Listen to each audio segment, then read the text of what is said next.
Okay, in this video, I'm going to show you how to do a darted cup with the pattern. I'm going to show you how to do a tripod mug with the bottom that looks like that.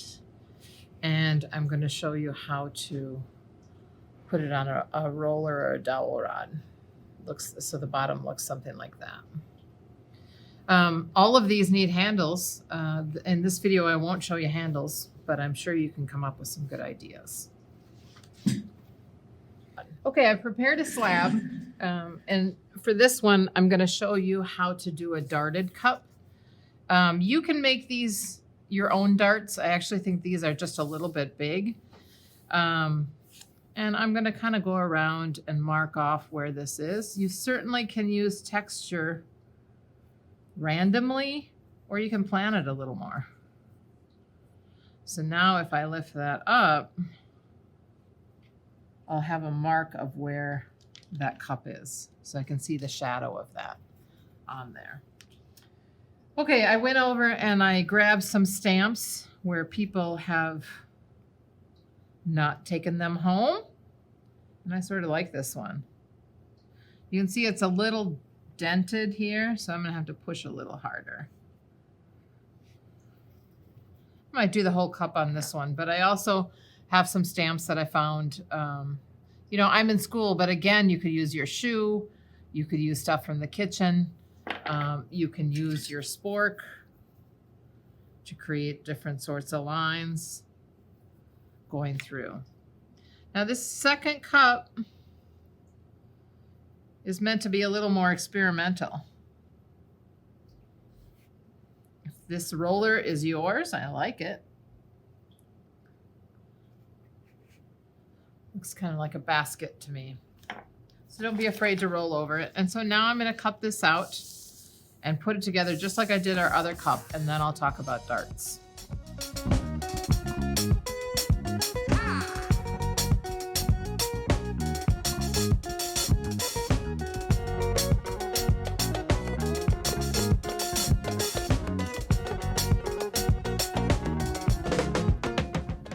Okay, now I have my cup upside down. It's put together with the seam.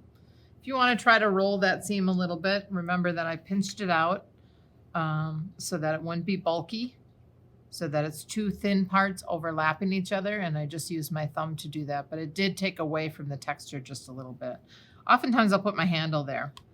So now we have to bring the darts in, and you can see I have extra clay. So oftentimes what I do is I'll cut at least one side at an angle.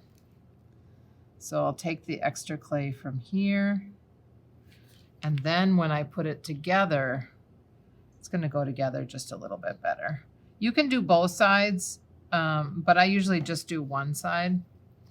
So I go through and I do the same side. So I'm doing the left side here, and then I'll do the same thing here. And I'm angling it in.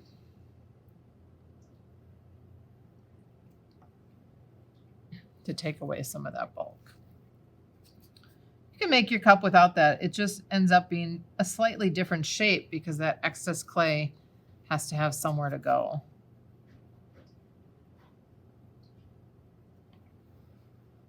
All right, so now I'm going to score and slip them all together.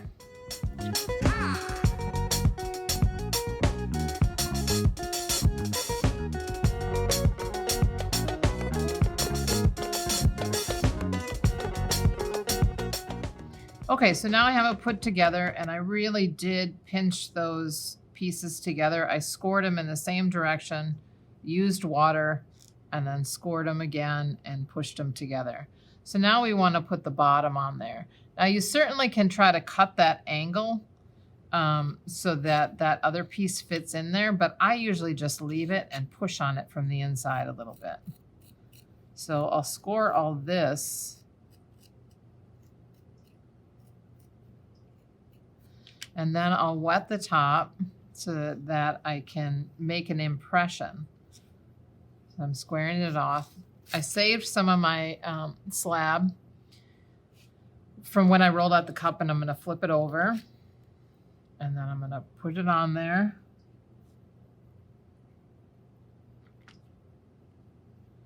And then I'm going to cut out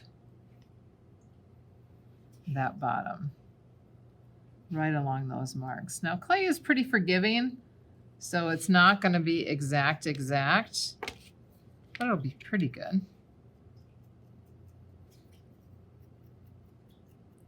Score it in the same direction.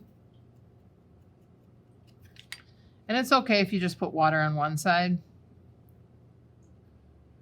Remember, you want your scoring marks to kind of be like a zipper.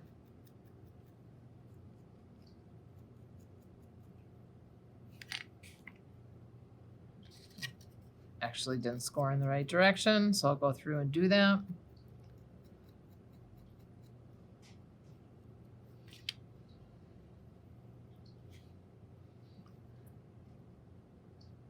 So I'm going to push it on there. And then usually what I do is I'll take my pencil or some other tool and push that little ridge down. Now I'm going to flip it over and just push it down like this, make sure it's nice and attached. Then I'll go through and just give it a little foot. Just kind of square off that bottom. Just so it looks a little nicer. Certainly not absolutely necessary. But now I have a square bottom that looks pretty good. And then I'm going to go through and pinch it out so I have a nice drinking lip. I usually leave my pinch marks, but you want that to sort of angle out and come to a nice drinking lip.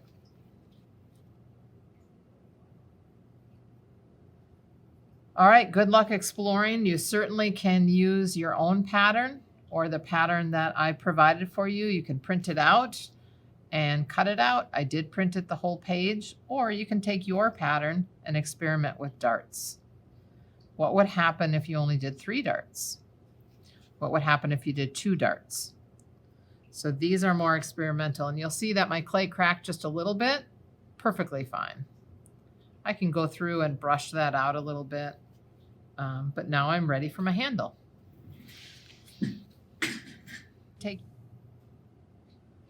Okay, I've made a mug with this pattern, 5 inches by 11 inches.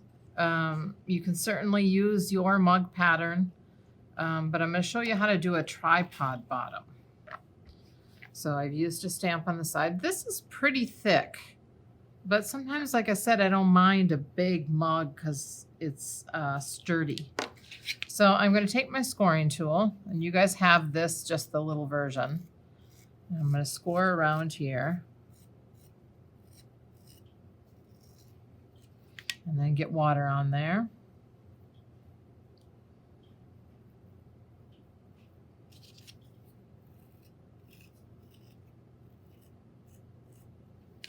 And then I'm going to take and make a triangle. And slowly, so you just do that with your hands and make a triangle. Hopefully an equilateral triangle, but not the end of the world. And I'm going to slowly start pushing it together. So just slow so that your clay is getting hard. So we just go slow so that we don't crack the clay too much. And if you feel like you can't get it all the way together, we can always add a little bit of clay in there, a little ball of clay. I'm going to keep going. I have quite a bit of clay here. If your cup is real thin, you might need to stop at some point and put just a little ball of clay in there. I'll show you how to do that. So now I'm going to take a little ball of clay, flatten it out, dip it in my water so it's real wet, and put it in the bottom just to fill in that last little bit. Sometimes I'll stamp it. Sometimes I'll just leave it. And now we'll turn it over and we have a tripod mug. Now I could go on and continue to shape this. We haven't talked a lot about shaping, but you can take your fingers and bow this out a little bit, give it a belly, because sometimes the tripod mugs can tip over. And then the other thing that you can do with this one is inside you can see that, maybe you can't see that. No? Inside, I might need to take just a little bit of clay coils. You know, you can take the tiniest little bit of coil, dip it in water, get it really soft. If your clay is getting hard, get it really soft, and then push it in there so that you don't have gaps or seams, and then you can blend it in. So I would spend some time doing that, kind of blending in. And then, of course, pinch out the rim. So I'm going to work on this just a little bit, and then I'll show you. Okay, I have my tripod mug that I've made. I bellied it out a little bit, and then I did clean up the inside. So I added little balls of clay and coils in there to fill in that little gap. I'm not too worried about the seam. It's like the seam on your jeans, where I leave that so that you can see how it was made. I'm not too concerned about the cracks. And so then it's a big mug, and so I would put a big handle on it so that it could lift up that big mug. Okay, this last variation on the cup has a bottom that looks something like this. So I used my angle pattern to make my cup. Certainly not done yet, but I have the bottom on it. It has texture on the side. The lip isn't done. So now you need to find either a dowel rod or a rolling pin or something that is rounded, mailing tube, something in your house that's rounded so that you can take that angle and push it. So I'm tipping it a little bit. So I set it here and I'm tipping it a little bit towards me. And then on the inside, it's rounding out. So I'm going to turn it over and do that same thing to the other side. Tip it in. And then I'm going to do it 2 more times. Right on the edge. And then turn it over and do it the other side. And you can do it with any size dowel rod that you have. And then I'm going to give it a little push to the inside. So now I have a bottom that has some movement to it. Kind of looks like 4 little feet. So I'll continue working on this one, pinching out the lip and shaping it.